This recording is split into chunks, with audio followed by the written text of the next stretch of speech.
Candace Owens is back again causing trouble on the streets. So this one, she's going to be smoking Ukraine.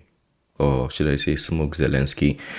I'm interested. I'm sure you guys are going to be interested too. So pay attention and enjoy. When I was watching the Republican debates and they're sitting here trying to make me cry for people in Ukraine. Are you kidding me? Are you kidding me? Have you looked around America yet? Do you really think that this is what the people at home are going to respond to, perpetually telling them that they have to care about another nation more than their own backyards, that they should be caring more about what's happening in Ukraine, and Chris Christie trying to pitch it, and Pence trying to pitch it, and Nikki Haley, we need to be the police officers of the world when we can't even police her. We can do both. No, we obviously can't. Like, have you walked down the streets of Los Angeles? Have you walked down New York? We clearly obviously can't do both, right? And so having, I think, that the courage to stand on something that doesn't feel establishment popular or mainstream media popular, but that you understand is what people are actually feeling. And, I'm very much a person that from the very beginning has said, F Ukraine, I stand on that. And I would have... She said, F Ukraine. Let's take it back again. And, I'm very much a person that from the very beginning has said, F Ukraine, I stand on that. And I would have said it if I was on the debate stage. Like, I would have let them all do their little pitch and the cries and the tears. Because how this gets into the... Why F Ukraine is what I ask. Why? Because rich men north of Richmond. You know what I mean? Because Richmond north of Richmond. Because people literally can't put food on the table. You've stopped people from working in America. The average person is struggling to even be able to afford gas, groceries.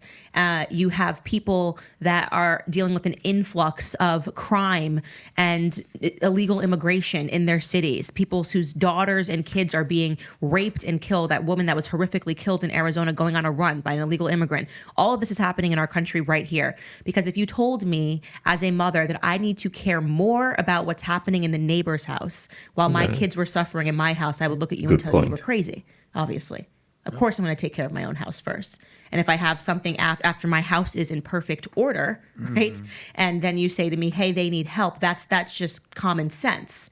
But if my house is in complete chaos and my kids can't eat and my kids are struggling, how dare you tell me that it's wrong to want to care for my own first? And that's exactly what the American foreign policy is amongst the elites. But Candace, our house has never been in perfect order, as you know this, in America. So how do you grapple with the fact that when do we get involved? Like, if China, we shouldn't. If anything, anyway, like non-interventionist. So China attacks Taiwan, you're good with it. What kind of foreign policy do you think we should even have? Zero whatsoever in the world? Question. Everything that we're doing in the world right now is we're suffering from not being able to mind our own business. This idea, post World War II regarding international liberalism, that it was now we must spread our ideas everywhere and everybody must accept them. Maybe people don't want to live like Americans want to live. Have we ever thought of that? Like, maybe people in Iraq and Iran actually are not interested in the way that we live. Maybe people in Saudi Arabia are not interested in the way that Californians live. And by the way, if you're looking at what's going on in California and LA, does it seem like maybe people should be embracing American values and principles at this moment? Like, if you could buy them and purchase them right now as another country, you probably would be wanting to go the other way. Hence Uganda and the laws that they're putting in place trying to keep this LGBTQ agenda that Americans are funding all across the world. Why are we funding that? Why are we funding saying that girls in Pakistan need to learn about transgenderism? This is the foolishness that our tax dollars are going toward. And people, that because international liberalism, these are great ideas. No, actually, these ideas kind of suck, actually. It's arrogance. Suck. And it's arrogance. It's not even American arrogance, because the average American doesn't think this way. The average American doesn't think that children in kindergarten need to learn 75,000 genders. We're not impressive academically. Kids are getting systematically dumber in America. We have nothing to show for all of the money that we're spending all around the world. Our country is in full decline. Yeah. So I actually want to be clear. It's not just F Ukraine. It's F everybody until we get our house in order. So nothing. Yeah. You don't want to be involved. So if China attacks Taiwan and the semiconductor chips we're relying on, and that's going to be gone, and 96% of the products that China manufacturing right now in China, where Apple's manufacturing in China, and they go through that mess, it's okay. It affects you're totally fine. Not our boys to die on foreign soil. Zero. No, not one American life should be lost. So then how do you? So then what would? If a Candace Owens was president today, what would your foreign policies be? What would your approach be with Xi? What would your approach be with Putin? What would your approach be with what's going on in Iran or some of these guys? What would you do? Yeah, well, I mean, with Putin, obviously the worst thing that we could have possibly done, which is what's happening now, is folded him further into the arms of the East, okay? Putin should be a natural ally with the West. We have been pushing this fake Cold War for way too long, okay? We're not in the 60s anymore, okay? Putin is not trying to rebuild Soviet Union. He doesn't have the money. I mean, it's completely ridiculous to think that Russia is the biggest threat. This is just the mainstream media simulation. It's going to be just like the Soviet Union, whereas we're the ones that are actually pushing further into that territory. I mean, it's complete delusion. We're the ones that is putting NATO on everybody's border and pushing and inching further after we gave promises that we wouldn't do that we would not expand 1 inch eastward. Okay, so we're just not being honest about what it is that's even happening over there. We're not being honest about the corruption and the laundromat that Ukraine is, and the reason why we have such a vested interest in it, Biden's interest in it, Burisma and everything that's going on. This has nothing to do with caring about Ukrainian soldiers. If you actually bought that narrative that they're worried about the Soviet Union expansion, you're absolutely wrong. They want to expand their own power in that region. And so when Trump was in office and he sought to have a meaningful relationship with Putin so that we weren't pushing him into the arms of China, and China is actually a threat to the United States, that was the right policy to have. And actually, keep in mind that when Donald Trump was president, they were still sanctioning Russia. And I think Putin said in a recent speech that the most sanctions Russia got was when Trump was president. So even with those sanctions, he didn't push Russia away from the West. So there was something Trump probably was doing. I don't know what the magic was, but there was something going on that was still beneficial for the relationship to thrive. And now they just completely push that away. And there might be no way back, honestly. It seems like there might be no way back. Policy, that we should be respecting how people want to run their own countries, right? And also trying to have strategic relationships, strategic partnerships with them.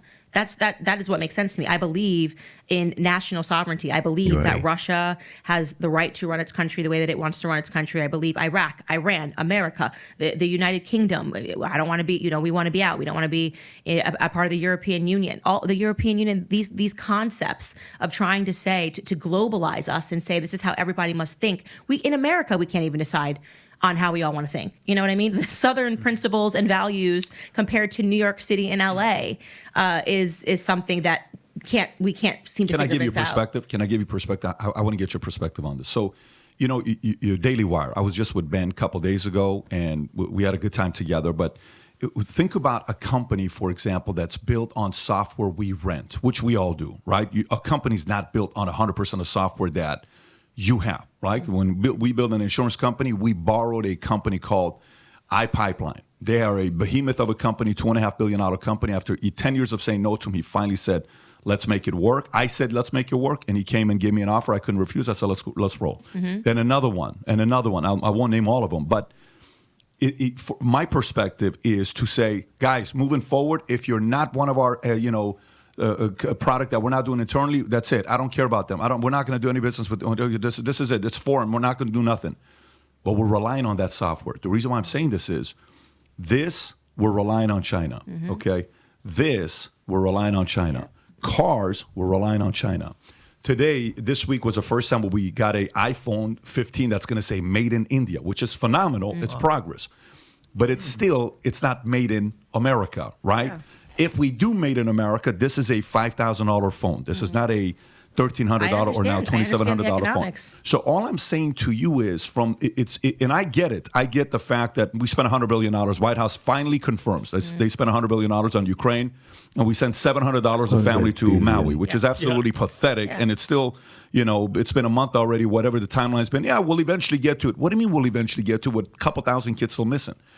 But that desire to say, nope, that's it, nothing, no foreign policy, no need to. But what we're talking about here is we're talking about our involvement in foreign wars. That's not to say that we shouldn't be doing business deals. That's why I said strategic partnerships with people that are overseas. Well, I get that, but what I'm saying is, he asked the question: if we allow China to attack Taiwan, You're like, nope, we're not doing anything. We're not sending our men over there. I'm not sending a single American. So you're okay if we lose all the manufacturing? I don't think that's not necessary. That's not necessarily going to be the conclusion. There's a lot that could happen in between. There's a lot of negotiations that can take place. This is why you have ambassadors that go over there. What I am saying is that if I were president, and I'm not, okay, and obviously I'm sitting here giving you the Owens doctrine off the cuff, but obviously you'd have to sit down, and this is why you build a cabinet, and you have people that are smarter than you in the cabinet talk about these things.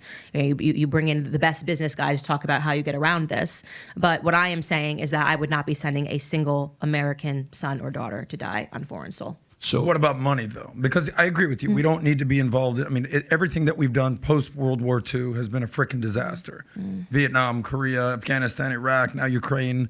But we don't necessarily have boots on the ground per se. I know there's allegedly people there, but money or even soft power or influence. You talked about diplomatic relations. There has to be a little nuance. It can't just be like zero, we're done. I'm fine with diplomatic relations. That's actually what I'm saying, is that we need more diplomatic relations. Is the whole point, and we need to stop strong arming and making these stances and sending billions of dollars and with no accounting, by the way, and things of that nature. But I think they missed like a couple billion dollars. Yeah, like a month ago, 2 months ago, the girl from the Pentagon was like, yeah, we had a mistake and there's $6 billion. We don't know where they're at. Really? So if you like this clip, yeah, she made a good point that interfering really takes away the diplomatic relationship because you're interfering in other nations' affairs. Anyways, that's a very good point. I take her stance on that. With the question, I get where PBD was coming from with the question. But just to clarify, I think she meant, I'm not sure what she meant because I'm not in her head, but I just think she meant we cannot exist as an island. We need to have friends and relationship. But on the other hand, we should not be sending our people or our money or our resources to go and be dismantled or scattered in another nation. I think that's what she meant, because every nation has its problems. So why are you so focused on another man's land? I was watching a video the other day about the military bases in Djibouti, and they were explaining why nations are stationed in Djibouti, why the nations send their soldiers to be stationed in Djibouti. It's because of like a very important water line that takes goods and all of those things.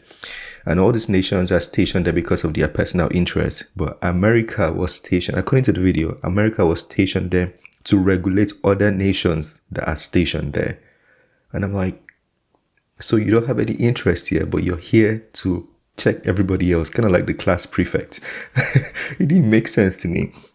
So getting involved in other people's business is one of the major reasons why people are trying to disengage or, disintegrate from the West, because people can't take it anymore. And also the dollar too is highly weaponized these days, and people are trying to, that's why you see the push for the dollarization being discussed more and more. If all of this never happened, all this interference and weaponization of the currency, if it never happened, I promise you the world will still be getting along very well. But it's happened probably too late. I don't know if they can be a good relationship. Let's see how it goes. And somebody was saying when Trump becomes president, he can fix it. I'm not doubting his abilities or capacity to fix the problem. But the question I asked was, what if it's too late when Trump becomes president? You just never know, that's the question right there. Let me know what you think about this. And if you have anything to add, correct or critique, please talk to us in the comment section. Smash the like button, subscribe, and I'll see you on the next. Peace. I made this bet on my own,